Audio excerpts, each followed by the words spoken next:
What's up, guys? This is Kombonation. I'm Strike Freedom. I got with me here B. X. J Nasty. BX and J. BX and J. And this episode of the podcast, we're going to go and talk about a few things for anime. So first off, we're going to start off with young versus old, kind of like how we used to watch anime as a kid and how we feel about it and how it relates to us now. We're going to also go over a manga reaction of a manga that we all started reading, which is called Records of Ragnarok. And then we're going to go over a critical look over some things when it comes to anime and how people kind of take anime in the industry and how we feel about dub versus sub in the community and how it's kind of caused some controversy and just people's feelings on dub versus sub and how the whole thing started off. And then last, we're going to give you some news. So start us off, we're going to be kind of started with the young versus old topic. Okay. So, I just think it's really cool how anime is one of those mediums where you have a certain perception of it, but even though it doesn't necessarily change, it leaves room for you to watch this and still get something out of it in so many different walks of your life. And like the craziest thing where if you ask someone who's watched anime for their whole life or watch even just a anime for their whole life, like you ask them, for instance, we can just use Dragon Ball because it's one of the more famous animes worldwide. People who watch Dragon Ball when they were younger, like their favorite characters change, like their favorite storylines change, the way they view certain villains totally change. And I think that's just kind of a result of, like, as kids, there's just a certain way that we watch stuff to be entertained, but I believe that there's just kind of the inherent built-in ability to grow and kind of change with it, and some themes that are planted in there that kind of go below the surface level, that once you're an adult and you go back to it and you're watching this again, it's like, wow, these are things that I didn't necessarily pick up on. And so, like, when I was younger, I just loved Goku. Like, Goku is just my favorite character. Like, nobody could fuck with Goku. He was just that dude. And I think naturally, from a narrative perspective, from a writing perspective, your main character is supposed to be that main draw. And so I feel like since we're younger, sometimes we don't know how to really kind of open ourselves up to really kind of engage with some of those other elements, because a lot of times you have to seek that stuff, because it doesn't necessarily get spoon-fed to you in the same way. And so, growing up, loving like Goku and everything that he did, and like basically who he was all of that. It kind of presented to me in that way. But as I got older and I just started looking at these other characters, I'm like, man, I like Piccolo more than Goku. I like Vegeta more than Goku. There's a lot of aspects of Gohan that I like more than Goku, and I think that's just kind of one of the beauties of anime that sometimes you don't necessarily get with other types of entertainment media. So would you say because you brought up in the last episode with Yu-Gi-Oh, like you watched Yu-Gi-Oh when you was a kid and you loved the show, and then you watch now and you absolutely hate it. Do you think growing up, along with the characters and how you feel about a certain character, do you think watching that anime as an adult can make you feel completely different about watching the anime now as how it was whenever you were younger? Yeah, definitely. I feel like, just Yu-Gi-Oh is a prime example. I loved that show. That was the one show that I was just getting up for, and I was just so excited to see what was going on and how it was going on. We were having that conversation about, the other night, about how you feel about the journey that a particular character is going to take. But in Yu-Gi-Oh, you just always felt like they were going to come through. You never felt like that they really had a chance of losing, because you don't see it happen. Like, you see Goku get his ass beat and have to wait on Korin to make some sense of means. You've seen Goku lose and ultimately come out of it better and stronger. You don't see Yugi Pharaoh lose. The only time you see him lose was technically a filler arc. He lost one duel. It's funny that you bring that up too, because if you bring that and compare it to like the other anime that's similar to it, which is Pokemon, and in fact you bring up that you never lost. Ash always Always lost. Yeah. And You know, that's interesting that you bring that up because whenever Yu-Gi-Oh! First came out, I was still heavy into Pokemon. I don't know about y'all, but I was still heavy into Pokemon. But there's something that drew me into Yu-Gi-Oh! Thinking about it in that light, I think it was because after watching a couple episodes, Yugi wasn't losing. Yeah. Yugi kept winning, you know? And at that point in time, I was used to Ash just like going through the most, you know, struggling, not getting, it was hard for him to get badges and everything, yo. Yugi, on the other hand, just winning off the rip. And, like, it was to the point where monsters and stuff like that. Yeah, it was to the point where Yu-Gi-Oh! You would get to the point like, oh man, he's finally about to lose. He's finally about to lose. And it's just something so yeah, just out of nowhere. And they were changing. so crazy. And that's why when you rank like anime characters against one another, I always put Yugi Farrow at the top because he just has that ability to say, whatever you just did, fuck it. Yeah, it doesn't matter. I'm pulling out a card nobody has ever seen before. Nobody has ever seen. It just so happened to be absolutely perfect for this exact situation. Mm-hmm. Like, who has stuff like that? You know what I mean? And so it took me a while of rewatching it to realize, like, this isn't good. You know? I have to bring it up only because we've had 2 conversations about it now, but it fits the topic perfectly, is with Dragon Ball and the Buu Saga. Kind of like what we brought up yesterday. Whenever a lot of us were younger and we watched the Buu Saga, we felt like it was kind of like what Steve brought up. It was the tail end of Z. We knew that this is where Z was ending. And when we were younger, we was like, man, all this cool stuff's happening. We got Goten and Trunks. We got Fusion. We got Majin Vegeta. Super Saiyan 3. We got Super Saiyan 3. We got Vegito. And growing up, personally, me, that was my favorite Dragon Ball arc, was the Buu arc. And growing up now, we watching it, it's not my favorite arc. I wouldn't put it at the bottom, but it's not my favorite arc anymore because now that I'm older, I can see the problems in it. I can see the plot holes and the things that were changed, the way the characters were handled and everything versus whenever I was younger. Like, I can actually relate to it a little bit more and kind of understand it. So watching it now versus then, it's not my favorite arc. Yeah. And it's one of those things where you go through and like the Cell arc has risen now for Z, becoming almost, it probably is my favorite arc now. And Cell used to be at the second bottom. Yeah. So, and it's funny how that changes when you get older. From whenever you're younger, you were getting home, you were ready to watch the show, and you were just excited to see all the action that you never thought you would see before. It was something new. It's like, yo, this is ending after this. We're getting all this stuff. I can't wait to get home and see what Vegito continues on that last episode. Yeah, yeah. When then you watching it now, you already know what's all about to happen. You're just watching, you're like, okay, I understand, but now you're critiquing it more because you're a little bit older. Do you think it would have been different? I let's go to Jay real quick, and then I'm gonna highlight on something that you said because Jay, I don't think you've gotten an opportunity to really say something. I mean, for me, it would be that productive struggle within the Buu Saga, though. You still see the same characters lose. You still see some growth within them, but the Cell Saga has that potential within Gohan, that growth, and that's what it attracts you to it.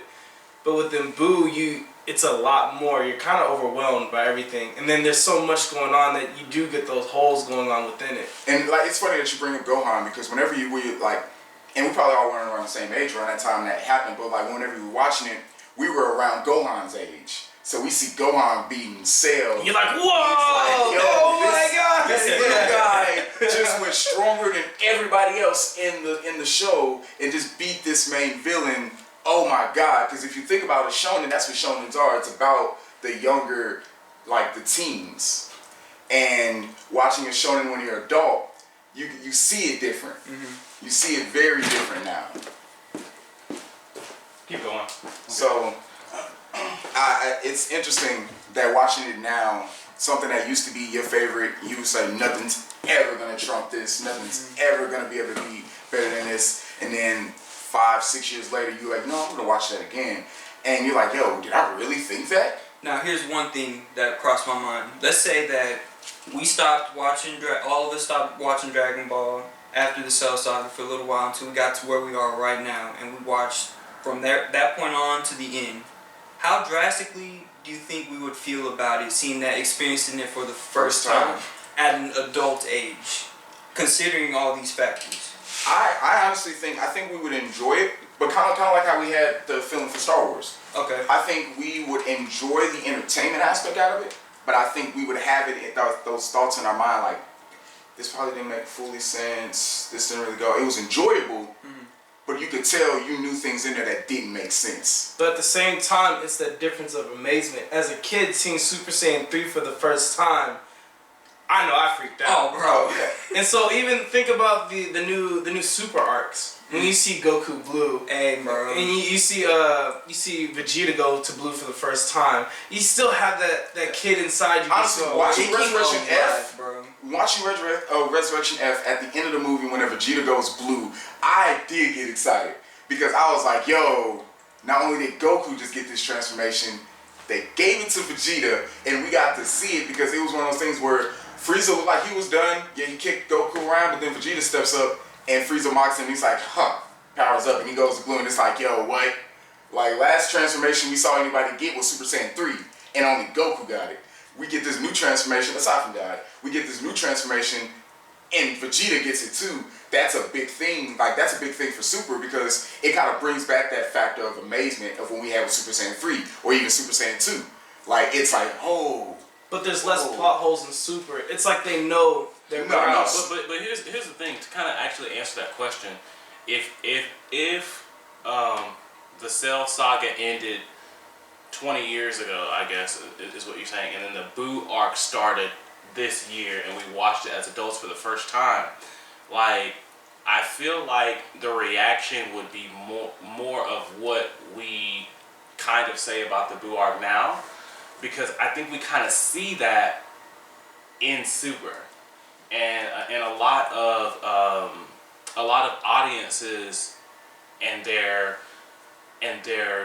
jump to be really critical on stuff that they feel like doesn't make narrative sense or doesn't make narrative world sense.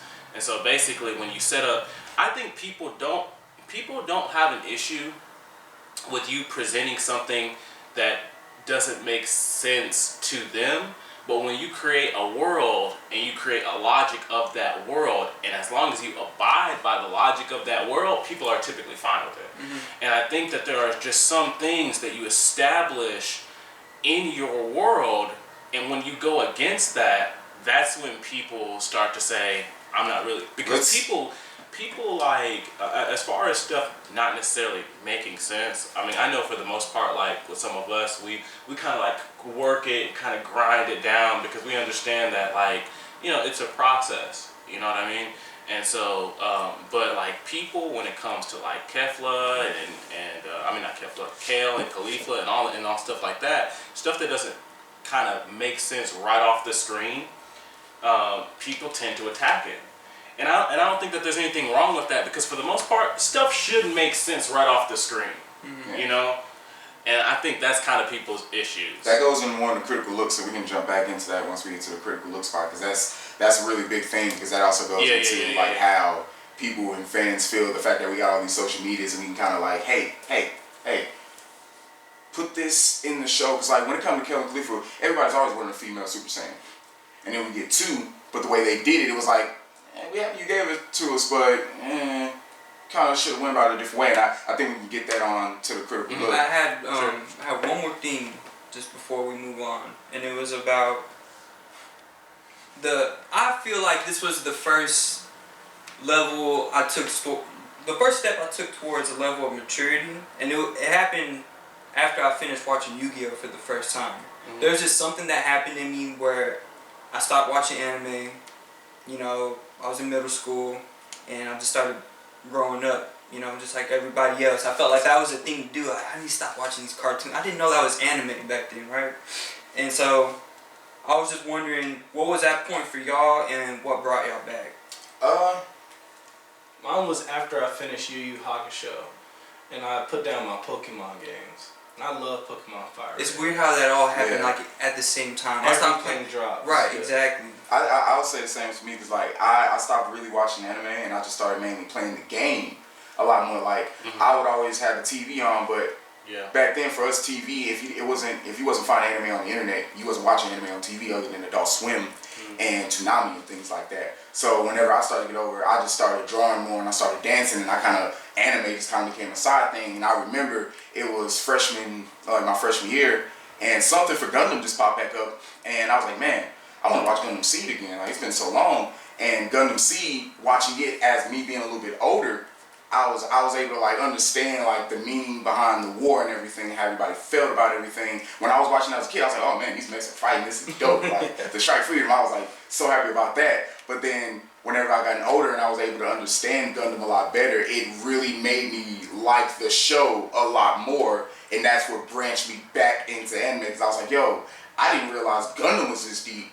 Let me go back and look at all the other shows I watched. I didn't realize maybe these would have been that deep. Before you get too deep into that, say that for Critical Look. That's what I meant. Yeah. Right there. So, what about you? I was never really into anime.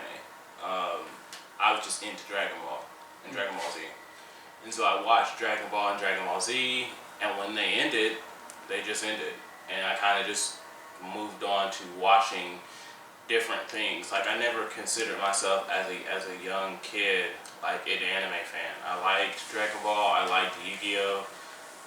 But other than that, like, it was just, man, put this in front of me. I like it. But I didn't necessarily seek it. Like, I knew like about stuff like Yu Yu Hakusho and stuff like that, but I wasn't saying, oh, since I like Dragon Ball, I might like these things, or oh, since I like Yu-Gi-Oh, I might like these. I never really got into them, and so for me, like, I kind of just stepped away from it all entirely, and really just kind of stepped away from like just television in general after the end of Dragon Ball Z. And I thought there weren't going to be any more episodes of Dragon Ball Z, and so, you know, Kingdom Hearts and gaming and stuff just kind of took over for me in that regard, and so part of me, as far as liking anime and all that different things, you know, the gaming aspect of my life kind of took over for several years. Then I started getting back into watching TV. After I got back into watching TV, you know, I was just more exposed to different things, and so that's how I ended up kind of jumping into anime. But that's the difference. Which is this has basically just been within the last year or so, actually. That's the difference between the old and the new. The old got you with the colors, the flashing lights, the fights, and then the new, either you're watching an old show and you grow with it and you get grabbed the attention by the characters, or the new animes now, they understand that the fights are a major part of it, but the development is where you get grabbed at. Look at Fire Force. Yeah. Great. Exciting. There wasn't, the big fights all happened in the second half, and all that build up to that point, it just, that fits so well. So well, bro. I really enjoyed that show. Alright, we're gonna have to switch back to my phone. The HD is killing it, so that was a good one. We back on these boys. We here. Alright, so next we're gonna go into our manga reaction, kind of our impressions of the manga, records of Ragnarok, or Shimetsu no Valkyrie.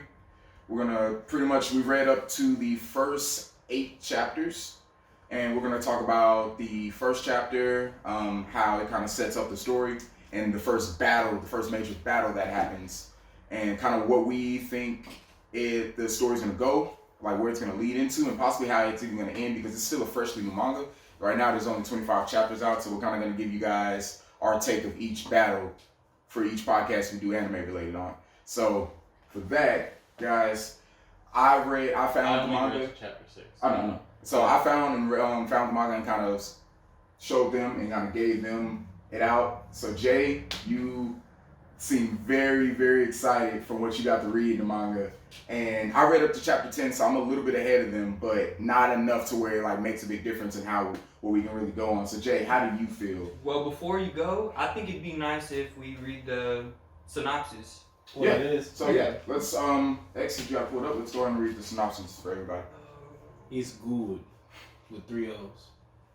So Shimetsu no Valkyrie, or Records of I can Ragnarok. just summarize the synopsis. Basically, the guys get together and we're like, every 1,000 years, they look at the humans and they say, do we still need these niggas? And so, and at this point, they've just decided, you know what? I don't feel like we need them anymore. And so they're basically about to extinct humans. They're basically saying humans are the worst living creature that exists. Their plants, animals, everything else is better than the vulgar garbage that humans have become since the dawn of time. We've tried burning them, we've tried flooding them, let's just get rid of them. And then basically a Valkyrie, I mean not a Valkyrie, She's a Valkyrie. She's a head Valkyrie. Okay, a Valkyrie steps forward and she says, why y'all don't give them a chance? If y'all scared, if y'all really want them dead, kill them. So let's get the biggest, baddest humans, and you bring forth the biggest, baddest gods. Let's have some 1v1 fights. If y'all win, then y'all can eliminate the humans. If not, then y'all can wait 1,000 more years to make your decision. And so that's where it picks up. That's pretty much where it goes, and it starts off with in the Colosseum, and I believe it's set in the heavens or the Garden of Eden, that they have a giant Colosseum, and it's either full of the humans who are related to the contestants and a bunch of other humans that are kind of just there to observe because it's about all of humanity. And then the gods are there as well, and pretty much their whole pantheon. So you got the Greek gods, you got Chinese gods, Norse gods, Indian gods, Japanese gods. Pretty much all of the gods are Hindu gods. They're all there, and they're all pretty much observing this battle pretty much for humanity in a way. And it's really interesting how they set up how everything is going to go, because the first fight wasn't really a part of the list. Because they come up with this list for all 13 combatants, for pretty much on the side of the gods and the side of the humans, and we don't know who's gonna be on whose side at first. The first battle is Thor and Lubu or something. And their fight goes on, and it's in the middle of their fight to where we actually see the list of who's all gonna be in the tournament to pretty much see who's gonna survive, either the gods or the humans. And I've been saying, and I think everybody else has been saying too, the list is probably the most interesting thing so far because of the name of the gods who's on the list, and then the name of the humans that are on the list as well. Okay. Again. Even before. Man, let me tell you about this manga. I haven't read a manga in probably 3 years, and then I picked this up and devoured it. So the fights are crazy, and then from the very beginning of it, you can kind of tell this is set up. You can look at the gods like they've been really wanting this, but then Brunhilde, the head Valkyrie, she's been planning this, and Odin is either Odin or Zeus, and make it seem like this is actually a war for something bigger than that. And that's what really gets me captivated. I'm like, what's going to happen? And I feel like this theme of every fight's not going to go as it's planned is what's going to trend through it. Because with the Lubu, I think it's Lubu. You're in the middle of this fight and you're seeing him fight Thor. He's a god of thunder, and you're like, oh, what is he fighting with? A spear. It's a normal spear. Nothing's going down with the spear. And then Thor comes down on him with a vengeance, and he's still able to hold him with that spear. And it's interesting. Let's dial back real quick and kind of explain who that human character is. Yeah. I mean, because I don't think that they would. Oh, my bad. Because that's an original character, right? No. He's from history. He's from human history. Okay, well, let's just explain how he's narratively used. The Chinese, so remember how I told you how I saw Guan Yu in a panel and I couldn't find it. I finally found it, and so it was Guan Yu, Lu Bu, and then one other general, and those were the 3 kingdoms of China. Kingdoms. Okay. So that's where he is from, and I thought it was Guan Yu that was going to be fighting. I was like, oh, I kind of got hyped because I know Guan Yu. You know, I'm familiar with him. I'm not really familiar with Lu Bu or the other one. So whenever I saw that panel, I was like, oh, okay. They were kind of enemies, 3 kingdoms. So I thought that was really interesting how they set that up. But yeah, like basically Lu Bu is just this character, like narratively, he's just this character that, like, he's almost like Goku in a way. He's the strongest. He just decided, all right, I'm going to become stronger and stronger and stronger by training and then beating whoever it is that's stronger than me at the time. To the point where he got bored. Yeah. He got so bored that he was like, yo, end it already. Yeah, please. End it. Because there's nothing, there's no one stronger than me. There's no one that can even come close to me, ended already.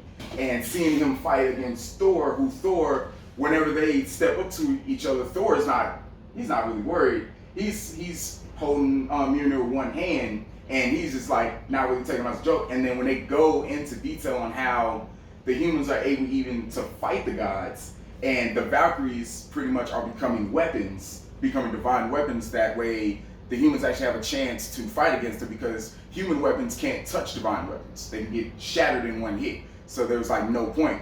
And seeing a human that's like at the peak of human potential fight a god with a godly weapon, and seeing them fight, but kind of like how Jay said, the fight doesn't go the way you think it is, because you see Lubu, he's like, yo, he has this divine weapon, he's going against Thor, he's actually putting hits in. But you don't think that it's a divine weapon. You think it's an ordinary spirit, and that's when you see that the Valkyrie is on the side of the humans. Mm-hmm. Yeah, that was... And it's not just Bermuda, it's all of the Valkyries. Yeah. All 13 or 14? Yeah, it's 13. 13, yeah.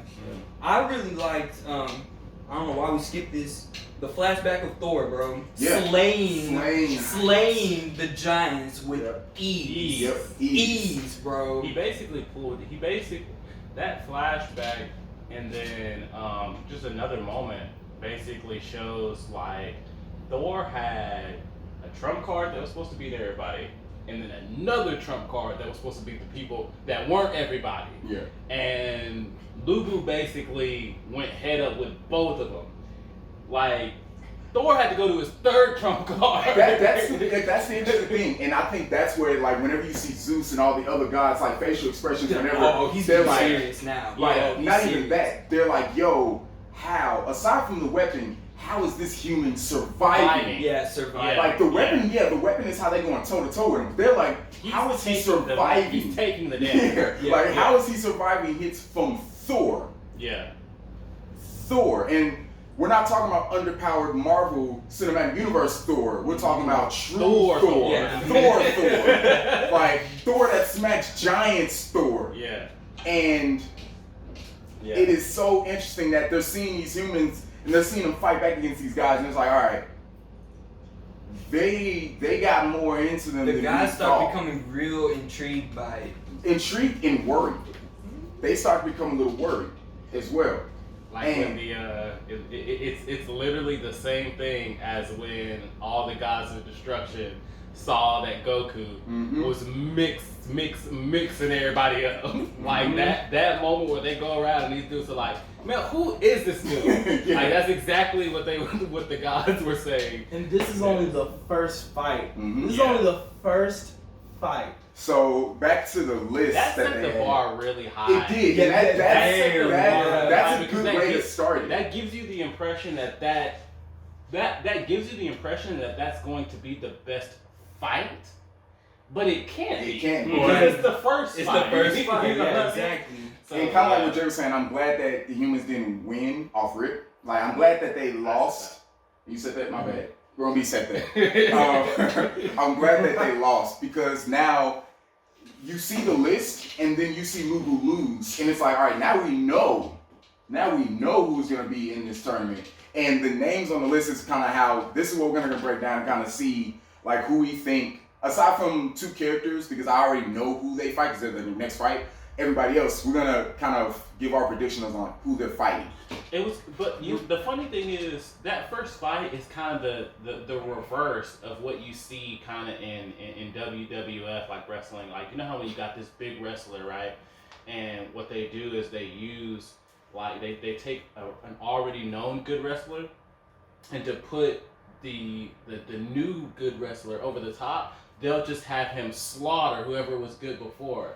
But they did that in kind of reverse, because we just watched like who is spoken of as the strongest mortal, the strongest like person from like human basically, and we're thinking, okay, the strongest human should probably win, but because we already know who Thor is, and so it's like, okay, well is this gonna be that thing where this new guy that we didn't know about, it's just gonna whoop the guy that we know is, and they said no, he's going to get beat the fuck up. And it's interesting for the humans because each human has kind of like a miracle. They have an ability that's suited for them, and it's the reason that they were chosen to be in the tournament in the first place. And fight that specific god. Yeah. But I feel like they're going to switch it. And the reason I say that is because in the second battle, you see that. That switch? You see a switch happen from who this person was supposed to fight and then who they actually fight.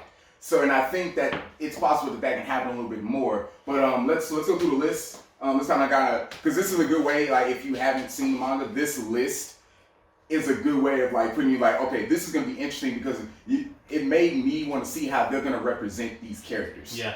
So I wanted to wrap up that fight real quick. The Thor pose, that was so crazy. That was so crazy.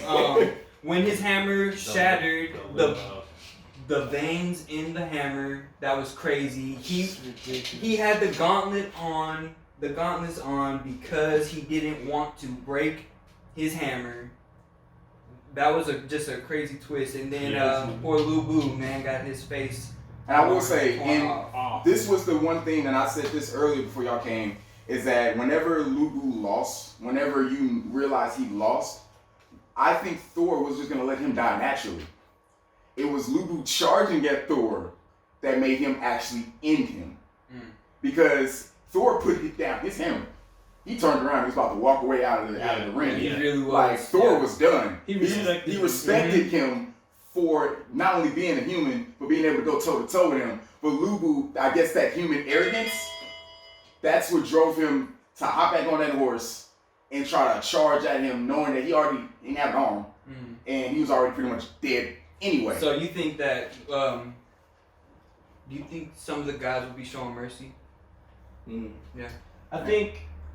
I don't know. I feel like these gods are ruthless. Yeah. If you see the way they reacted. And that's what I was thinking too. Until I saw the Thor thing. That Thor thing kind of made me, I was like, I wonder if throughout the tournament, some of the later fights, some of the gods that were more siding on the gods are kind of going to step back. They kind of foreshadowed something. Because the Valkyrie, she ran into Thor prior to all this going on. And what did he said? He had some dialogue with her. Don't make me kill you, I think. No, maybe it was something like that, but it was more like kind of like just watch out. I know what you're trying to do. Just watch out. So maybe there are some guys that aren't all about this divine justice. So let's go through the list and let's wrap it up after the list. Okay. We can kind of do a few who's gonna fight who, but let's maybe on Heaven's side we have Zeus, Buddha, Loki, Apollo, Poseidon, Susanoo, Thor, Bishamonten, Anubis, Odin, Beelzebub, Shiva, and Heracles. Did you say Bantu's on that list? No. Oh, I was gonna say that's crazy. And then on humanity's side, we have Qin Shi Huang, King Leonidas, Nikola Tesla, Sasaki Kojiro, Raiden Temimon, Adam, Grigory Rasputin, Lu Bu, rest in peace. Rest in peace. Okita Tsuji. Yeah. Michael Nostradamus. Simo how do you say that? Hi-ha? That's weird. I'm gonna go with Haya. Okay, I like that. Hi-ya. Yeah. Yeah, pretty much. Sakata, King Toki, and Jack the Ripper. So, kind of just a quick. There's a lot of those that I kind of don't know. Yeah, it's a lot from the Japanese. Let's just kind of talk about what we think are just the most interesting characters that are there and what to expect from them. Yeah, like with me and King Leonidas. King Leonidas is him and Nikola Tesla. I think Nostradamus. I'm very intrigued to see how he's either drawn and what his miracle is. Like those are the two things for Nostradamus, because if you think of Nostradamus, you can think a bunch. But for Nikola Tesla and for He's King gonna Leonidas, have the anime glasses. probably. King Leonidas and Nikola Tesla are the ones that I think for Nikola Tesla, it's possible he can either fight Poseidon or Odin. And I think for King Leonidas, it's possible that because of who King Leonidas is, him going up against Heracles is I guess the obvious way to go. But considering how this anime is going, where it's kind of switching up some fights, I'm not 100% sure now. Because I don't know if all the fights are going to be balanced. Yeah. I don't think every fight's gonna be a fight. That's what I'm thinking too. I think there just might be challenges Like between the games. Because think about it, Nikola Tesla might not be, going up against Zeus like big meaty hooks. He might just be playing them with like electricity. Who can channel electricity the fastest or something of that nature. Now again, these guys look like they want bloodshed. Yeah, they really. But still, I'm just interested in like characters like Poseidon. Like, how is he gonna fight? Are they gonna fight? Are they all gonna fight on that stage? Or are we gonna say, all right, you're gonna fight Poseidon in this big ass body of water? So I'm interested. I'm interested in seeing how Poseidon fights. I'm interested in seeing how Odin's gonna fight. Because I think Odin's probably gonna be one of those things, like you said. It might be some sort of game. Because if Odin is just fighting with his just ability, and I just don't know what type of thing you could give a human to where they would be able to. Yeah. These miracles are crazy. And now the one thing I can say, especially from the next fight, the human character, his miracle. It's probably perfect for the fight. It's perfect for the fight, but it's also perfect for the human who has it. And the way he uses it, don't get into it. No, I'm gonna compare it to another, like an anime. Like, well, no, I can't really compare it to an anime yet because that kind of spoils it as well. When you think about that, I'm gonna just say this right now. Anubis gonna body anybody on that whole list, and I put my money on Rasputin to body anybody on that whole list. Rasputin is crazy. Big, fiery, meaty hooks. Probably some zombies gonna come. The earth's gonna split in half. Anubis is crazy as hell. He might kill a god just because he wants to. Just because his background. See, I'm very curious to see if maybe the gods end up clashing with each other. And, like teams do end up getting switched up, like half and half. That would be interesting. But I'm really interested on this list in Buddha. I think Buddha's gonna be one of those I think he's gonna be like a Jackie Chan type character. You know how Jackie Chan, he's never on the offensive. Mm-hmm. He just dodges, blocks, and deflects everything that you do. I think Buddha's gonna be one of those where he's like, I'm not going to combat you, but I'm not gonna let you touch me. I think most of the time he's gonna be in his stance. He's gonna have some sort of ultra instinct type shit. I think so too. I think he's gonna have some sort of ultra instinct type shit. I think his defense is gonna be at level 105. I think he's gonna be way different than all the gods though. I think he's gonna be the one who's trying to show humanity the way. I don't think he's gonna try to fight. Yeah. I think he's gonna try to just sway the whole turn of events of this fucking battle. You know what I mean? That makes I think he's gonna have fire. That or because he prays to the gods though. I mean, if they're kind of going about it like how the way human history kind of takes Buddha, they kind of pretty much after he died, he kind of ascended. So I think that's where they're pretty much going to, is that Buddha ascended into godhood. So I think that's where the manga is trying to take Buddha. Yeah. That might be it, but think about it with that first fight. Luban or somebody had said, I don't know why you're praying to the gods. That was the Valkyrie. Yeah. The same guys that you're praying to are the ones who are trying to extinct you. Yeah. So it's gonna be weird. So that's pretty much the manga that we're gonna be reading, and we're gonna kind of keep you guys updated with anytime we do a anime podcast or anime related podcast. But next we're gonna go into the critical look at anime and how we as an anime community view anime and how we think that our input is kind of changing anime, and it's kind of going with games as well, but we're gonna mainly kind of stick with anime because back then we watched the show and that was it. We watched it. We enjoyed it. There was a movie, we went out to rent it or buy it and we watched it. But we didn't watch it and then immediately hop on like a Reddit or like a Twitter and like blast the author or like blast the studio and things like that for like, hey man, this looks horrible or this doesn't make sense and you guys didn't do this right. And that I've seen that animation before. You're reusing that animation. That kind of stuff, like, back then we couldn't do that. We didn't even get opportunity to do that. There was no, we watched some, let me quickly go to this form real quick and type how I feel about it. We didn't do that. We barely had reviews on anime and TV shows back then like how we do now. Yeah. And I think now people are wanting their own input into other people's ideas. And I think that's destroying some people's ideas, especially whenever it's coming from like an author. Let's say when it comes to most animes, it's always the manga before the anime. Yeah. And people can read a manga and then go bash it all about the manga, like, oh man, I don't like how this is going. You should make it go this way. You should make it go this way. And there's some manga that's like, I read a lot of mangas, and there's been some mangas I read that just stopped. It was like, all right, just stop. And you go find out the author just didn't want to do it anymore. Got tired of the backlash, got tired of all this other stuff, so they just stopped the manga. They stopped the idea and the dream they had because they didn't like the, I guess, pressure that we're putting on them as a community. And it's not even getting to the anime phase. It's not even getting to the halfway mark of the manga phase. And they're just wanting to stop it because of all the hate and things like that. And that really goes into play like with Dragon Ball Super. Whenever Dragon Ball Super first came back, episode 5 was like a notorious thing that people knew. And it was because of the bad animation. Now, it had nothing to do with Dragon Ball Super as a whole, as a story. But whenever they saw that bad animation, people just started dropping the show. It's episode 5. This is a shonen.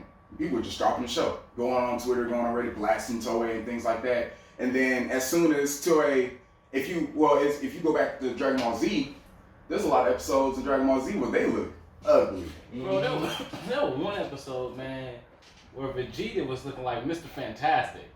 Like, he was real long and lanky. His head was just squiggly. Like, and then his hair almost looks white and stuff. You know, like he's supposed to be Super Saiyan. It's like, man, that is a shady. And it's like back then we couldn't complain, but now we do Because we're spoiled. Well, see, we could complain, but I think back then, We are spoiled. you know, We're spoiled, yeah. I think back then, man, we didn't handicap our experience by trying to be critical. You know what I mean? Like, sure, you would naturally you can kind of understand and see when something just doesn't feel right, but you don't let that affect your ability to enjoy the story. And so it's like, yeah, maybe that wasn't cool or whatever, but I'm not going to bash the show, or I'm not going to. We never thought like that. Yeah. I think it's because back then the voice in the early 2000s and even 90s, your voice as a viewer did not matter that much as it does now. Because now you have a platform, and now you have people who can think like-minded, or sometimes they don't think for themselves. Yeah.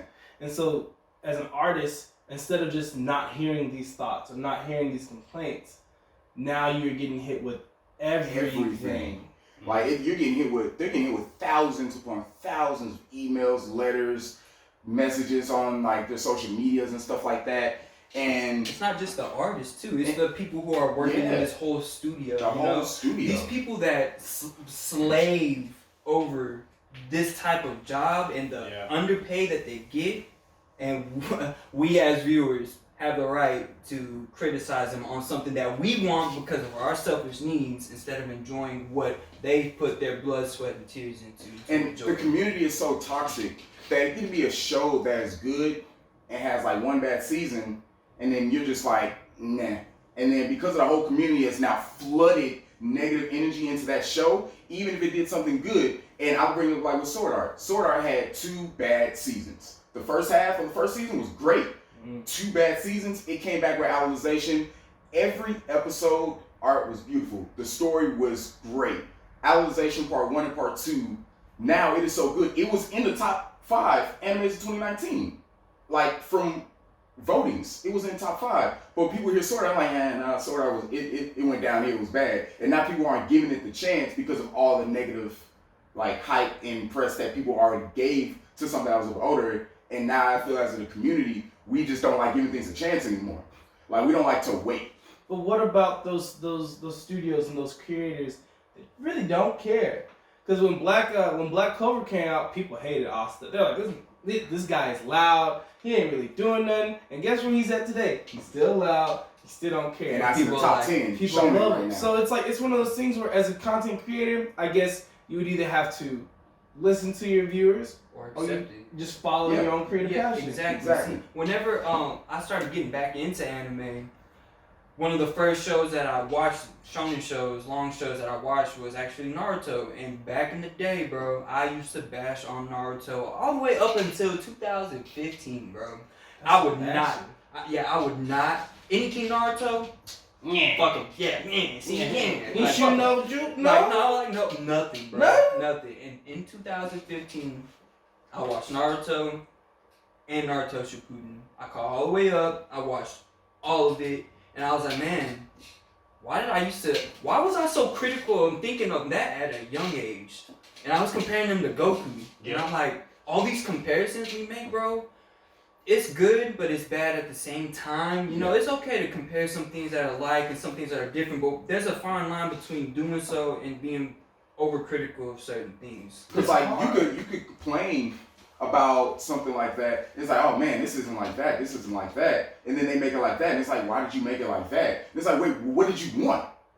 But you gotta look at it like this. A lot of people's first anime, it wasn't Cowboy Bebop. It wasn't Yu Yu Hakusho. It's what's on your shirt right there. Yeah. And It's the bedrock for a lot of people's foundation. but the thing is, and for somebody who's seen now with 300 anime, Dragon Ball, if I had to go from a critical standpoint, is not the best anime. Right. And yes, it's the first one that people start off with. It's the most recognizable anime. Like people see, and I'd say Naruto is as well, but people see Dragon Ball, it's like, oh, that's Dragon Ball. Like people know Dragon Ball just what it is. And people, because of its name, kind of like we were talking about with Broly the other day, because of its name, people know what to expect from that. And yeah, they're gonna criticize it, they're gonna do anything, but you really think Akira Toriyama's gonna listen to you change his story? Right, exactly. No, and that's what I appreciate about it. You know, there's always this continuity of the story. And whenever it comes to not being so critical on anime, I feel like I've learned not to be as much. Dragon Ball is my favorite. You know, it's my favorite anime, right? But I can accept the fact that there are far superior anime out there. Shorter ones. You brought up a great one. Cowboy Bebop is one of the best anime I've ever watched. You know, like just simple things like that. There's just some people that will die for what they really and truly believe in. Yeah. I do like when it comes to criticalness, sometimes they hit good points. Especially about like themes or music. Yeah. Because then it makes me think like I've never really listened to the theme of a show. Sometimes I didn't really care. And now I'm like, let me go back and listen to this Naruto opening song. Like let me go back and divulge or into the GT opening. It makes you want to listen. That brings it into kind of like the subtopic for Critical Look, which is like dub versus sub. And I brought up something the other day when we were talking about it with Dom, and it was like when it comes to dub versus sub, yeah, people have their thing where it's like, oh man, if you watch anime, you have to watch it in sub. If you watch this anime, you better be watching it in sub. You gotta watch it in If you're sub. not watching it in sub, it's because you're a fucker. And One Piece dub sucks. yeah, and he made a good point, and it actually has to do with the One Piece anime in the dub. And I can actually take it and go with it. It kind of does that for each anime. Is that sometimes the characters are portrayed different depending on which language they're coming out of. But I was thinking, was like, yo, let's say the way anime worked whenever it came out, Japan only got subbed and America only got dubbed, meaning there was no other way. No other way for Americans to get the sub version. We only got the dub. The conversation between sub and dub would not exist throughout the community because we wouldn't need a reason to have it. Because honestly, if we only could watch things in dub, then that's all we would know. Mm-hmm.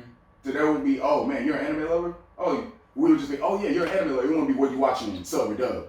We wouldn't have that conversation. But the differences are so drastic. And they are. But here's what I'm saying. It's cool if you like sub. Yeah. It's cool if you like sub, and it's cool if you like dub. It's where the community is bashing the other side. It's like, yo, if I don't feel like reading subtitles, I want to watch it in dub. Let me watch it in dub. So I can look down and eat. So I can look down and know what's going on instead of looking up and it's that RDC. And I know people I know we got the internet now, so people feel like behind the computer they can say and do whatever they want. But like you go to YouTube comments and they're just having a full blown argument, like somebody is over there sweating, typing back, going back at the other person. Just going. And it's like, yo, what do you mean Luffy's dumb voice is the best? Your it's IP. Like, yo, is your mom's really that serious? In my opinion, I'm like, yo, we watching anime. Turn off your refrigerator and spoil your food. Your address is invalid. Goku-san is the best, and I'll die for it. And it's like, yo, it's like. That was a weird name. Hey, Man, pretty spicy. But okay. Vegeta sub or dub when he says my Bulma. Which one has more passion? I mean, I think that's the thing. I think that's the point. Yeah, that's the point though. That's the point. That's like, the point. Like, and to go back, like, we talk about how, like, I don't like Super Goku. GT, you mean the voice actor? Is it his voice? Oh no, you I mean don't like like him. The way Oh. they portray I don't like Super him. Goku. Look, DBZ Goku, Kid Goku, Super Goku.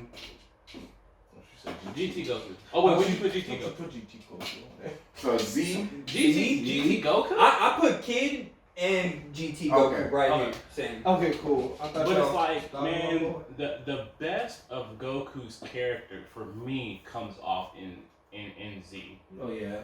But even like when you talk about like the sub, like I never really understood that the Z character of Goku is in Super, but he's only in Super when Goku goes Ultra Instinct. I didn't understand that that's what I was seeing from a personality standpoint until I watched it dubbed. Yeah. And so it's things like that. And you know, I told all y'all this. Like, I didn't care about Usopp, and I didn't care about Chopper. But now, like, that I've started to cycle more of the dub into my into just my watching experience with One Piece, like, I like those characters a lot more. Like, I was talking to y'all again, and I was telling, like, the thing about Usopp is he's the character that represents the audience that gets placed into the narrative. So if we as the audience were in the show of One Piece, how would we be reacting to all the different things that are going on? That's what Usopp is. But I don't get that just by reading subtitles. But then also, there's things like Beerus. I love Japanese Beerus delivery. I love his delivery on lines. I like his transition between, like, I'm being serious and now I'm being that crazy anger issue Sweets out? dude, Where's you the know? sweets at? Like, and so it's things like that. And it's like, man, if you, like, do you really, truly love and enjoy anime if you feel like you have to pick a side and you can't find a beautiful experience, whether it's subbed or dubbed? Like for me, like I watched like my main core 3 animes that, well not 3, but my main core animes I've watched them both in sub and dub, and which is Gundam, pretty much in most of the Gundam shows. And there are some Gundam shows that I will only watch sub. And that's because I watched the dub, and I just, when it comes to me and sub and dub, if the dub has good voice actors and each voice actor matches the character, cool. I am perfectly fine with watching the dub. I have no problem. Like, I will only watch Bleach in dub. Yeah. I will only watch Bleach in dub. I like the Japanese sub, but if I had to choose, if I had to sit down and they were both, the whole series in front of me, both sub and dub, I'm choosing the dub. For Code Geass, I've seen Code Geass 8 times. 4 in English, 4 in Japanese. If I had to choose which one I feel like watching, I'm watching in English. What? That's me. I would go Japanese. And see, I like the Japanese one a lot. But if I had to choose which one I like the most, I'm going with the English dub. Because for me, each character in Code Geass, their voice actor in English fits them and their personality perfectly.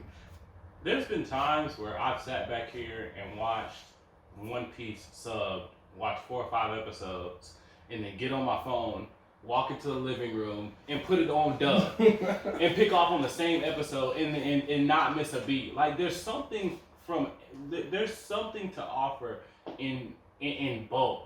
And so there should not be this stupid idea of this, and just even to kind of segue into, I guess, to kind of round off this section, it's like that whole idea of whether you're an elite anime watcher or not, and that there's these tiers. Yeah. You know, it's like, oh, since I watch all my anime subbed, or since I have 2,000 episodes worth of anime in my arsenal, I'm a better anime watcher than you. You know, or you're not really a fan of and stuff. You know, it's just like, it's only refined if it's subbed. You know, I drink all my drinks with my pinky out. If it's not heat tap, I don't want it. And that just needs to stop altogether. It needs to stop with the sub and dub, but it just needs to stop Yeah. In general. It's like, yo, there's a reason it comes out in both. As long as the content is the same and the story's the same, Exactly. what's the problem, you know? Yeah. Exactly. What's the problem? I think we need to ask this one question if we're going to be critical about the anime. What, in our own opinion, makes an anime good? What captivates you? I'm not saying on a universal scale, but just for our audience to see what we are interested in. Alright. What makes it good for you? So for me, of course, I can just say like the story, because you know, you watching anything, whether it be an anime, you playing a game, you watching a movie or a TV show, you want the story to be good. But the story and the characters are a big thing, because honestly, because I've seen so many animes and I've seen pretty much all of the anime archetypes. If I'm watching a new anime and this character is similar to the character from last season, then I'm not gonna be too interested in the characters for it. But if I watch an anime and this character is like, man, he kind of like this, but he's kind of like this as well, but then he's kind of like that, and he's his own character. If the characters can draw me in, that's what can keep me in the show. Because like with Code Geass, like I started watching Code Geass because it was a mech anime. By the end of the time of me watching Code Geass, the mech was the last thing that I cared about with Code Geass. It was the characters and how the story was going. Like the mech stuff was the last, it was an afterthought to me. And that's the kind of thing that can draw me into. The story's really and kind of like with Records of Ragnarok. If the characters and the story can really capture me, that's the most important thing about the anime for me. The animation and art, I'm an artist. If the animation is above a 6, cool. If the art is above a 6, cool with me. Like, if it's watchable, if the characters, Boy, the you story... can't make me wait no 6 months for no 6 animation. If you gonna make me wait, I mean, no, like, I'm saying, like, that's the low end. Like, Yeah. that's the low bar that I would say. Like, if it has a good story and animation, but the animation is 6, I'm still gonna watch it.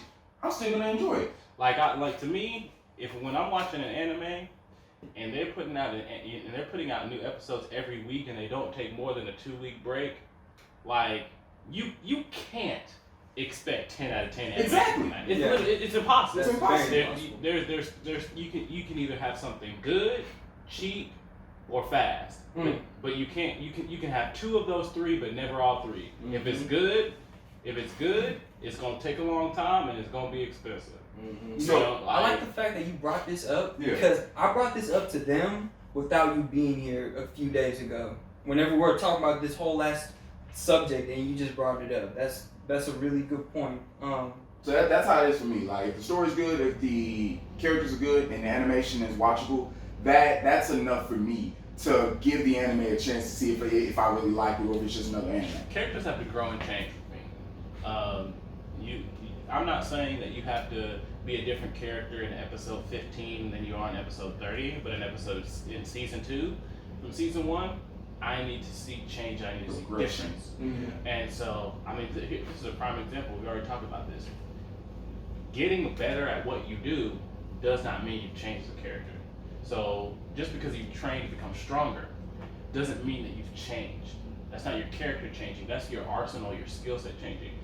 Yugi Pharaoh does not change for that entire show. He didn't change for that entire show. He's the same. He's the same person up until the very last episode when he learns who he is, and he still doesn't change. And so I never felt like there's any real character like that main character. I don't feel like I grew or really changed with him at all. Kaiba doesn't change at all. Joe, they made a point. Well, Kaiba changes a little bit because remember his brother Mokuro, and so he does change a little bit to save his brother. No. But he doesn't though, because you see the elements of I will protect my family at all costs from the beginning. I mean his mentality towards man, these are the supernatural forces that are at work and you're a part of this. Oh yeah. He's always that hard. Technically in that movie that they released 2 years ago. Which one? The dragon? No, the dimensional. Oh, with all of them? With Jaden? Yeah, that was kind of that one he kind of got into it. But I mean, come on, man, it's been 20 years. Yeah. You know what I mean? And so that's another thing that kind of disconnects me from that. Like, characters have to grow and characters have to change because your audience is going to grow and your audience is going to change. So characters are for you. So for me, I don't really have a certain standard that makes an anime good. I like unexpected events to happen, and not just something out of the blue. It's just like, okay, that's kind of an ass pull. More so like something that drives all these characters to experience something that breaks them on the inside ultimately. You know what I mean? Breaks them to form. It doesn't really have to be a powerful transformation, but like a spiritual transformation within these characters that I can see or I can relate to. Setting's another thing for me. Can't just be out in like just a dry environment the whole time, which you don't really see in anime anyway. Mm-hmm. But there's just some settings that really resonate better with me, on a sense. And obviously story, characters, and villains. I have to say. Oh, I love villains. I love me a really good villain. When we talk about other stuff, I talk about villains more. I don't have an arsenal of anime villains. I love them. Like I'm put like Cell, Frieza, but other than that, like I love a great antagonist and a great anti-hero because there's a difference between the two. Yeah. If you don't have a good antagonist, you don't have a good show. Yeah. Period. Like you just don't. Like, yeah. For me, it's probably like the two biggest aspects of my life, which are comedy and music, which is really crazy. That's so That's good. good. That's so good. I don't know why. That's That's Very good. That's really good. I love music. And that's why I think that's why Benimaru is my favorite character. Like he's on my top list now because his theme, it just, oh my gosh, yes, so epic. it's so crisp, it's so nice. So Bruce Stoppiner or the other? no. I'm asking. Oh, Bruce Stoppiner. So Okay. it's either the comedy or the music. Because the comedy, I like fun stuff, and I like how it breaks up the monotony of serious stuff. And so when you go to Cowboy Bebop, it has everything I want. Yeah. Bro, what episode 19, 18? Oh, the fridge thing? The mushroom. Oh, yeah. The mushroom, Yeah. bro. That just blew my mind. That's Oh. why I like how episodic Cowboy Bebop is, It's because different. that just happened in that one episode, And that was it. and that was it, bro. And I like the fridge thing where they pretty much all died. Yes, On the ship. yes. Like they all died. You in the episode, you're like, what? Wait, what? And then next episode, they're back.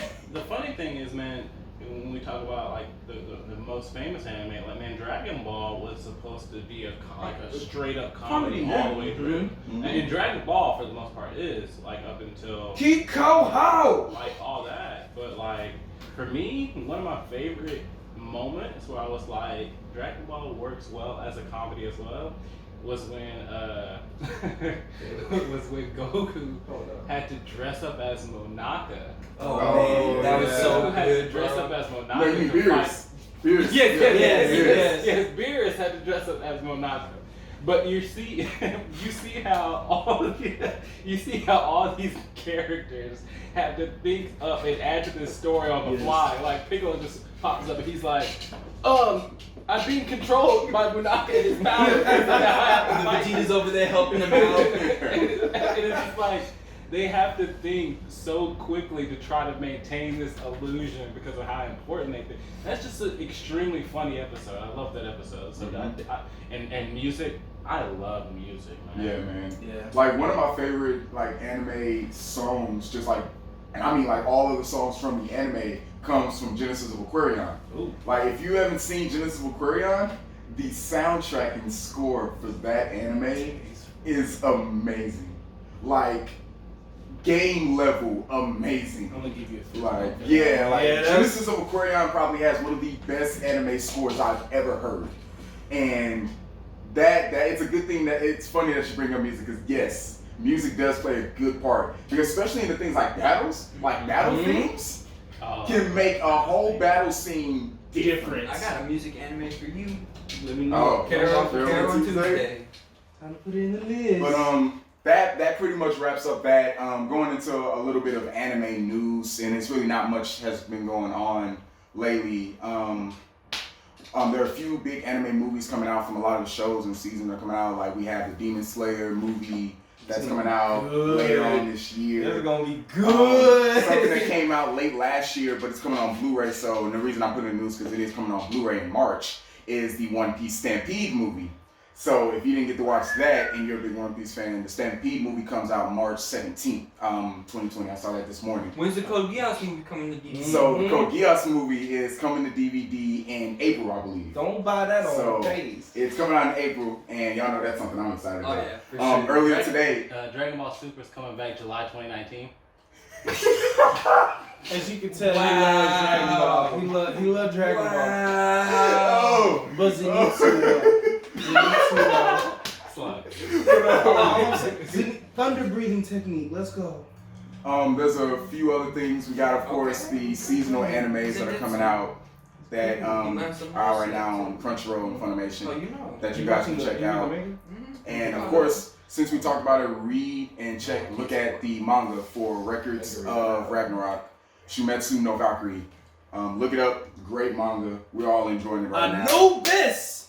Guys, if you have any suggestions for a manga that we can all read together, something that we can start off with, and if you have any suggestions, throw them in the comment box, and we'll get around to them. We'll actually probably announce once we finish this manga what the next manga will be, depending on either a vote that you guys give us or what we just kind of come up with. Okay. So like with this one, I like how it's not too deep yet, but we will catch up eventually. So then, like whenever it's our manga reaction, maybe we do like a chapter of like 2 or 3 mangas, you know, and that could be cool. Or we could just keep it like this, you know, just one for a little while and see how it goes, see what the viewers think. Yeah. So what we got next coming up is movies, right? Yeah, movies. So next podcast, we're going to be going over movies, pretty much very similar to how we have the format here now. We're going to have 4 or 5 main topics, kind of break those down, and go into how we each feel. Or is it gaming? Is it gaming? Because anime, then gaming. Okay, so no, it's going to be gaming. But we should do movie because we shouldn't go, because we're doing Bad Boys, so we shouldn't go 2 weeks. Yeah, so we're gonna do movies, and the movie that we're gonna be reviewing is gonna be Bad Boys for Life. So we all went to go see it, so we all can really break it down and kind of talk about it in the movie. But that's about it, guys. So once again, I am the Strike Freedom. Grown B. X-Man. J Boogie on the beat. See y'all next time.